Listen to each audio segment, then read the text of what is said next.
قبیلہ خزاع کے کسی شخص نے بنو لئیس کے کسی آدمی کو اپنے کسی مقتول کے بدلے میں مار دیا تھا۔ یہ فتح مکہ والے سال کی بات ہے۔ رسول اللہ صلی اللہ علیہ وسلم کو یہ خبر دی گئی۔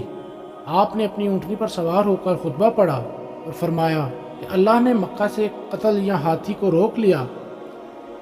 رسول اللہ صلی اللہ علیہ وسلم نے فرمایا کہ اللہ نے ان پر اپنے رسول اور مسلمان کو غالب کر دیا، اور سمجھ لو کہ وہ مکہ کسی کے لیے حلال نہیں ہوا، نہ مجھ سے پہلے اور نہ آئندہ کبھی ہوگا، اور میرے لیے بھی صرف دن کے کچھ حصہ کے لیے حلال کر دیا گیا تھا۔